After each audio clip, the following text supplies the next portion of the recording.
കൊടുമഴക്കാലത്തെ ഒരേക്കർ ചീരകൃഷിയാണ്. രാവിലെ സമയം 7 മണി. ചീര വിളവെടുപ്പ് ഞങ്ങൾ തുടങ്ങിയിരിക്കുകയാണ് കേട്ടോ. കേരളത്തിൽ ചീരകൃഷിക്ക് 2 സീസണാണ് ഉള്ളത്. ഓഫ് സീസൺ ഉണ്ട്, സീസൺ ഉണ്ട്. സീസൺ സമയം വരുന്നത് ജനുവരി, ഫെബ്രുവരി, മാർച്ച്, ഏപ്രിൽ മാസങ്ങളാണ്. മഴയില്ലാത്ത സമയത്താണ് ഏറ്റവും അനുകൂലം. പക്ഷേ ഇപ്പോൾ നമ്മൾ നിൽക്കുന്നത് ഓഫ് സീസൺ സമയത്ത് ചീര കൃഷി തോട്ടത്തിലാണ്. പക്ഷേ അതിനുള്ള ഗുണം എന്താ അറിയാവാ, ഇപ്പം നമ്മൾ റിസ്ക് എടുക്കുകയാണെങ്കിൽ നമുക്ക് ഇരട്ടി വില കിട്ടും. മഴക്കാലത്ത് ചെയ്യുമ്പോൾ പൊതുവെ കീടങ്ങളും രോഗങ്ങളൊക്കെ കൂടുതലായിരിക്കും കേട്ടോ. അത് എല്ലാത്തിലും ഇലയൊക്കെ കടിച്ചാണ് വെച്ചിരിക്കുന്നത്. പുള്ളിപ്പാടുമൊക്കെ കുറേച്ചേ ഉണ്ട്. എങ്കിൽ പോലും ചീര നമുക്ക് ഈ മൾച്ച് ഷീറ്റ് ചെയ്തിരിക്കൊണ്ട് നമുക്ക് വിജയകരമായിട്ട് നടപ്പാക്കാനായിട്ട് പറ്റുമേ. ചീര വിളവെടുത്ത് കഴിഞ്ഞുള്ള സ്ഥിതി ഇതാണ് കേട്ടോ. കുമ്പളം നട്ടിരിക്കണ നോക്കിയേ, 40 സെൻറ്റിമീറ്റർ അകലത്തിലാണ് നമ്മൾ കുമ്പളം നട്ടിരിക്കുന്നത്. മഴക്കാലത്ത് കൂടുതൽ സ്ഥലത്ത് ചീരകൃഷി വിജയിക്കാത്തതിൻ്റെ കാരണം അമിതമായിട്ട് ഈർപ്പം വീഴുമ്പോഴാണ്. നമ്മൾ നനച്ചു കൊടുക്കാനുള്ള ഈർപ്പമല്ല, മഴ പെയ്യുകൊണ്ട് തന്നെ ചിലപ്പം 2-3 ദിവസമൊക്കെ അടുപ്പിച്ച് മഴ പെയ്യുമ്പോൾ കൂടുതൽ ഈർപ്പം വീഴുമ്പോൾ ചീര മരച്ച് നിൽക്കും, അങ്ങനെ വളരാതെ. അപ്പോൾ ഇവിടുത്തെ ഒരു പ്രത്യേകത, നമ്മൾ ഷീറ്റിട്ടാണ് നമ്മൾ ഇവിടെ ഇങ്ങനെ കൃഷി ചെയ്യുന്നത് കേട്ടോ. ഷീറ്റിട്ട് കൃഷി ചെയ്യുന്നതുകൊണ്ട് തന്നെ അമിതമായിട്ടൊക്കെ പുറത്തുനിന്ന് വെള്ളം വരുന്ന സമയത്തൊക്കെ കണ്ടാ ഇവിടെ വീണിട്ട് താഴത്തോട്ടിറങ്ങിയേ പോകത്തുള്ളൂ. നമുക്കിത് ഇവിടെ നമ്മൾ ട്രിപ്പ് ലൈൻ ഇട്ടിട്ടുണ്ട്. അപ്പോൾ ഇതിലൂടെ കൊടുക്കുന്ന വെള്ളം മാത്രമേ ചെടിക്ക് കിട്ടത്തുള്ളൂ. അതുകൊണ്ട് ഈർപ്പം കൺട്രോൾ ചെയ്താണ് നമ്മളിവിടെ ചീര വിജയകരമായിട്ട് നടപ്പാക്കുന്നത്.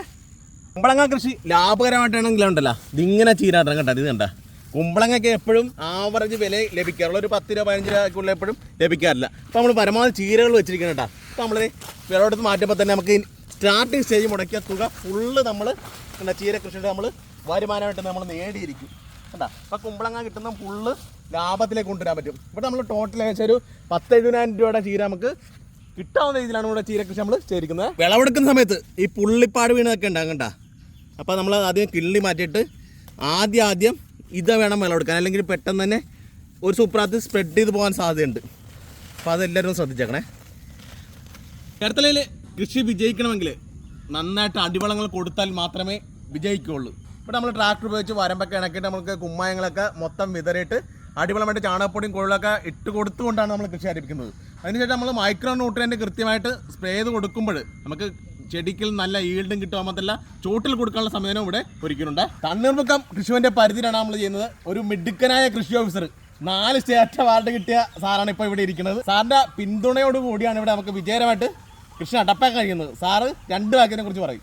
നമ്മൾ നിൽക്കുന്നത് സുജിത്തിൻ്റെ കുമ്പളവും ചീരയും കൃഷി ചെയ്തിരിക്കുന്ന പ്രിസിഷൻ ഫാമിംഗ് തോട്ടത്തിലാണ്. അപ്പോൾ പിന്നെ ലേറ്റസ്റ്റ് ആയിട്ടുള്ള ടെക്നോളജി ആയിട്ടുള്ള ഈ പ്രിസിഷൻ ഫാമിംഗ് ടെക്നോളജി വളരെ വിജയകരമായി നടപ്പിലാക്കിയ ഒരു കർഷകനാണ് സുജിത്ത്. അപ്പോൾ നമ്മുടെ ഇവിടെ ചേർത്തലയെ പോലുള്ള അഡ്വേഴ്സ് ആയിട്ടുള്ള ക്ലൈമാറ്റിക് കണ്ടീഷൻസ്, അതായത് മണ്ണിൽ വളക്കൂറ് കുറവാണ്, വെള്ളത്തിൻ്റെ ലഭ്യതയ്ക്കുള്ള പ്രശ്നങ്ങളുണ്ട്.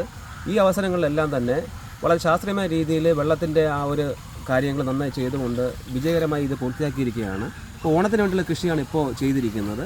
അപ്പോൾ എനിക്ക് പറയാനുള്ളത്, സുജിത്തിനെ പോലെ ചെറുപ്പക്കാരെല്ലാവരും മുന്നോട്ട് വന്ന് ഈ പ്രിസിഷൻ ഫാമിംഗ് രംഗത്ത് കൃഷിയിലേക്ക് വരണമെന്നും കേരളം മുഴുവനും വളരെ നല്ല രീതിയിൽ ഇത് പ്രവർത്തിക്കാൻ പറ്റിയ ഒരു മോഡലായിട്ട് ഇവിടെ വന്നിരിക്കുകയാണ്. ഇത് റെപ്ലിക്കബിൾ ആയിട്ടുള്ള ഒരു മോഡലാണ്. എല്ലാവരും ഇതിലേക്ക് വരണമെന്നാണ് എനിക്ക് പറയാനുള്ളത്. ഇതൊക്കെയാണ് ഈ വീഡിയോ വിഷയങ്ങൾ. അപ്പോൾ മറ്റൊരു പുതിയ വിഷയമായിട്ടാണ്.